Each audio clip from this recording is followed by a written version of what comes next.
The Saudi Rumble was kind of ass. And hear me out when I say kind of ass. The expectations, the overhypeness of the entire event just did not live up. Even the stadium, yes, the stage was grandiose, but if you look around, it just looked like any other outdoor stadium. It had, aside from all the weird LED lights in between seating sections that had a bunch of empty sections. Let's just keep it real. That stadium was not packed at all. The stadium was not packed. I don't know. I don't know why it wasn't packed. As far as how the tickets go over there and how those citizens over there are able to obtain tickets, I'm sure it's no different than what we have to do over here in the States. But if that's the case, if those people over there had a hard time purchasing tickets, and maybe that's being the reason why the stadium wasn't packed, then that's a shame because that Royal Rumble should have been stateside. I think overall, I thought the crowd was pretty mid. It was pretty mid throughout the night. I mean, they barely cheered for Jacob Fatu when he came out. It was just really odd points throughout the night. Now I will say this, full disclosure, I did not get to see one lick of the women's Royal Rumble because you know what? I had some good old technical difficulties through the Watch ESPN app. Now I don't know who fault it was. I don't know if it was my provider DirecTV now, or was it ESPN, or was it Disney Plus because they have a tie-in because of the login through them that also has to go through your provider that goes through ESPN and their own little thing, and it was a freaking mess. Long story short, so I had to I had to go online and troubleshoot my way back onto watching the damn app to begin with. So it took me like an hour and a half just to get through the troubleshooting. But I will say this, shout out to whoever I spoke to through ESPN. ESPN got it right. And weirdly, they got it right through their customer support team that handles customer support systems through text message, apparently. So, sometimes you got to find a way. And I found a way through text message, and they got the guy who helped me out, squared me away. And then I was able to get logged in and finally get to streaming. So after I got logged in, I was able to see that Liv Morgan won the Royal Rumble. And apparently the Final Four had Soruka, it had Liv Morgan, it had Raquel Rodriguez, and it had Tiffany Stratton. So now you have Liv Morgan as the number one contender for WrestleMania. Who is she going to go after? Is she going to go after Stephanie Vakir, who's also on the same show as her, Monday Night Raw, or is she going to go after Jade Cargill for the WWE Championship? So, we don't even know. Look, I got to go through to see who came through this Royal Rumble for the women. Like I said, I didn't even get to see it because I had technical difficulties. Charlotte Flair apparently lasted almost an hour in the match, so most time in the ring. As you can see, Lola Vice was eliminated first, apparently. I'm looking at the match card here. Kaylani showed up, okay. You had Jordan Grace, okay. All right, and then you had the shock of the night, Brie Bella, sister of course, Nikki Bella. So I don't know, did they have a moment together in the ring? I don't know. I didn't get to see it, unfortunately. I'm sure they did. Brie mode was fully enacted. So yeah, Liv Morgan. I mean, that was rumored already throughout. I mean, the cheat sheets or whatever, the internet super sleuths or whatever you want to call them, they were all saying, the chat was definitely saying that the chatter on the internet was definitely favor Liv Morgan. She was one of the favorites to win. And also a surprise appearance maybe by Bianca Belair, who again didn't appear. I don't know what the fuck's going on with Bianca Belair, but it'd be nice to see her. It's been almost It's been over a year. It's been damn near a year So I don't know what's going on with her injury situation or her scheduling or her personal life or whatever the situation may be, but WWE would definitely, or can use a Bianca Belair because her up against Jade Cargill prints money. Like that has to happen at WrestleMania if it can happen. I don't know. Again, I don't know what's going on with her, but it'll be good to see that for WrestleMania. But Liv Morgan, I am assuming she's going to go after Stephanie Vicaire. They're going to have to. I mean, it makes no sense for her to go after Jade. Like Jade's on the other show, and like I said, it'd be crazy for them not to put Bianca Belair up against Jade Cargill for WrestleMania. It just, that prints itself. After that, you had AJ versus Gunther. AJ versus Gunther, man, I think that might have been the match of the night.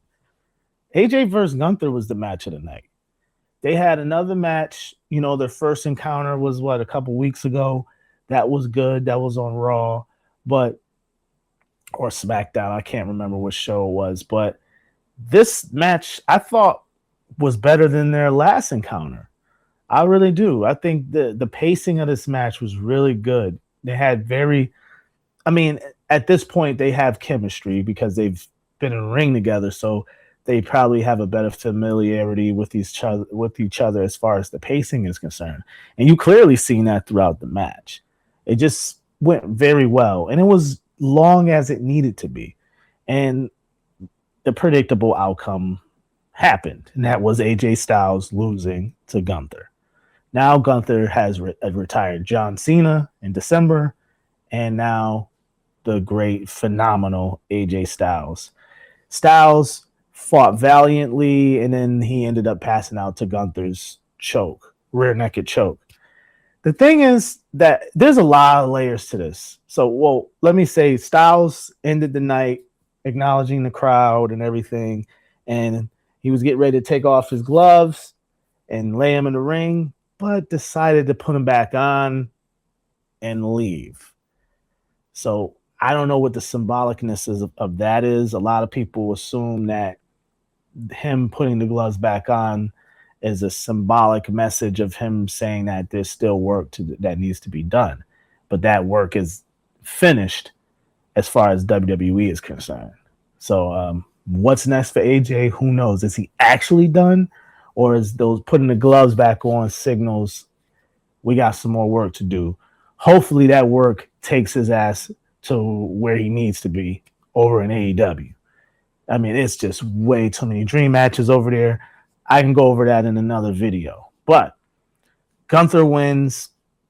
AJ's retired now, and now Gunther is off to the next thing. What's next for Gunther? Who knows? Who knows?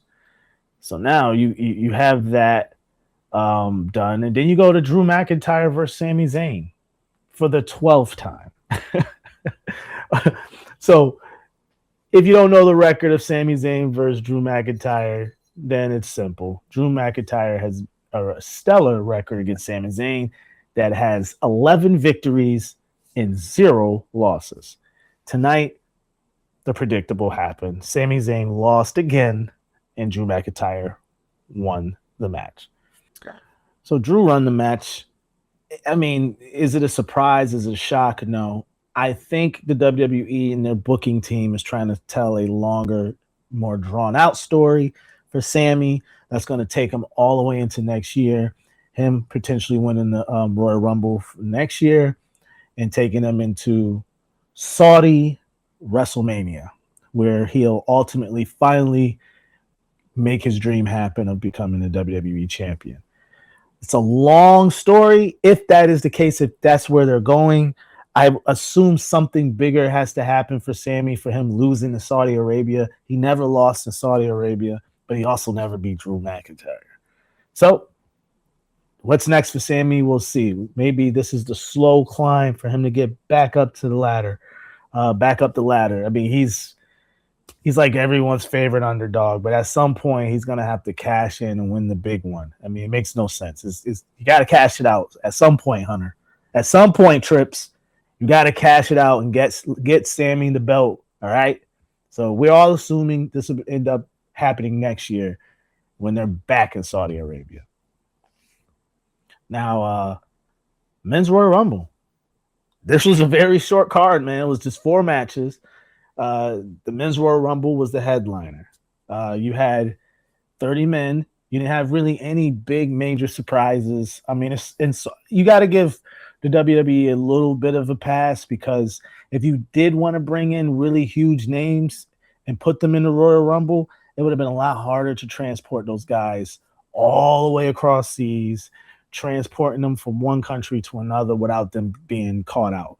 I mean, it's just too many people, too many plugged in people, too many moles, too many rats that's just going to stooge it out and give up the secrets to the dirt sheets. It's a lot of that. So I can understand if they didn't put in any bigger names that they may have wanted to for the night. However, that being said, it still was mid. You had Obafemi start the match. I mean, that's good. You wanted to give him the introduction, give him the stage, give him the space to be reintroduced, but into the main roster. And what better way to do that than starting off the Royal Rumble of 2026, Saudi Rumble. So that's what they did. It made perfect sense. Then right after that, you had Braun Breaker come out, and then everybody was getting juiced up. And then before Braun Breaker even made it into the ring, he was attacked by, who knows, another masked assailant, hooded masked assailant wearing all black, and gave him a curb stomp, took off, and threw him back in the ring. And then Oba eliminated Braun Breaker. So the guy that everyone thought that was going to win the Royal Rumble, Braun Breaker, was the first eliminated. Go figure, right? So now we're back to who's the person behind the mask. Now, we all assume it's the easy choice is Seth Rollins, right? And I think Seth probably was under that mask, or maybe not. But the better story is telling, or the better story to tell is for us to think it's Seth, but behind it all is Austin Theory. Austin Theory should be the one that is orchestrating this plot. So when Seth does return, it'll be unveiled that he was with Seth Rollins all along. If they did it that way, man, that'll make this whole thing come together in a better, more cohesive way. Make it make sense, right? I think this would make sense the most if this whole time it's Austin Theory just fucking with the vision. Like, yo, I'm with Seth. I was with Seth the whole time. So if they play it out that way, then, man, we got something. Then that means Braun Breaker is going to have to go through Seth as well, a returning Seth Rollins. So those plot devices is definitely building out for the next coming weeks. That's good, right? But now you got the other stuff. Let's fast forward. You got Brock Lesnar coming in, doing Brock Lesnar things. You got Roman Reigns coming in. First of all, Brock Lesnar eliminated Obafemi, but it was it was in such an uninteresting way. Like, he snuck Oba from behind, pause, and threw him over the ropes as Oba was dealing with someone else. And then he got eliminated when Jey Uso was coming down with his yeet entrance through the crowd. Like, in the middle of this yeet entrance, Brock Lesnar gets double teamed by LA Knight and Cody, and they get him out. But this is this is a big moment in the match. This should be highlighted. We shouldn't be focused on the yeet, man. We should be focused on the beast incarnate being thrown out. But no, yeet be damned. We got to focus on the yeet. So that was a missed opportunity, a weird cameras decision by creative. And then now you got Jey Uso down there. And then you got who else in the Final Four here? I mean, I'm going to just fast forward to the Final Four. Final Four, you had Roman Reigns, Randy Orton, Gunther, and Logan Paul. So the whole vision was eliminated and you got Logan Paul again in the Final Four. Now I get it. You're trying to push the hell out of Logan Paul, right? He's one of your villains. You got to have, someone to hate. But it's like, man, I like the Logan Paul dude. I don't have that much built up animosity for this dude like a lot of people do. Like, I didn't follow him like that on the internet. I know of some of the things he used to do, but for all intended purposes, the dude that I see now is, a hard-working dude that want to be a WWE superstar. And he putting the work in. You know what I mean? And however, but that being said, like, yo, he don't always have to be in the Final Four. You know what I'm saying? Why, if you're gonna put somebody in the Vision in the Final Four, why not put Bronson Reed in that Final Four? Could you imagine if Bronson Reed was in that spot instead? When you got Orton, you got Orton and Roman, and then you got. And by the way, Cody was eliminated because Drew McIntyre decided to come out, cheat, and do the Claymore on him and flip them over the ropes. And they got to change that rule. How can somebody that's not even involved in the match have so much power over someone that's in the match? So if someone that's not in the match can eliminate someone in the match, like, they got to change that rule. I don't get it, but that being said, Cody was eliminated because of that. So Cody, somehow, some way, Cody is going to end up going against Drew.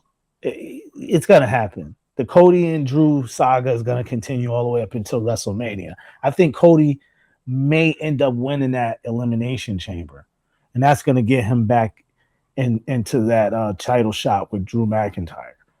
So you'll have Cody and Drew and Mania, and I think you might see Roman, who won again. Spoiler alert: Roman Reigns won again the Royal Rumble. I think this might be his third time now. So, like, him and Austin now are the only ones, I believe, who've won 3 times. So Roman will be headlining, I believe, his 10th WrestleMania, which is absurd. And, the all intended purposes, the money says him and CM Punk. They never had a match, not a big main event type of match yet. And what better time? CM Punk is the world champion on Raw. That's the match you got to make. If you want to print the money, that's the match you make. But there might be some other things involved. It wouldn't be surprised if one of those title matches end up being a triple threat somehow. They're going to try to shake it up. Triple H is going to try to throw you off the best way he can without making it too predictable. But tonight was kind of predictable. That's the whole point. Saudi Rumble, I didn't like the fan reactions for a lot of things. I don't think that this was a venue where you should not keep these main PLEs, these big 4 PLEs, like you got the Rumble and you got Survivor Series and SummerSlam and WrestleMania, of course. Those like your big 4, I believe. Like, you got to keep those in venues that's going to really, raise the roof or, blow the roof off the place, because that crowd was tired, man. But at the same time, not to be fair, it was like 10 o'clock when the Rumble started over there. Apparently, they start things late over there. But if that's a good thing, it didn't translate well on TV. Now, I know when they have it on demand, they'll probably pump in some sound where the crowd was more lively in a lot of spots that they were dead. But I'm telling you, I was watching it live. That crowd was dead half the time, or at least sounded dead half the time. So I don't know, man. If I'm ESPN, I'm still waiting on my investment, yo. Seriously, because this is another stinker. This wasn't it. Hell, that Saturday night main event was better than this. Real talk. That last Saturday night main event that they had on Peacock was better overall presentation, overall event than tonight's Rumble. Aside from the AJ and Gunther, that was the best thing on the card. Other than that, you didn't really miss a damn thing.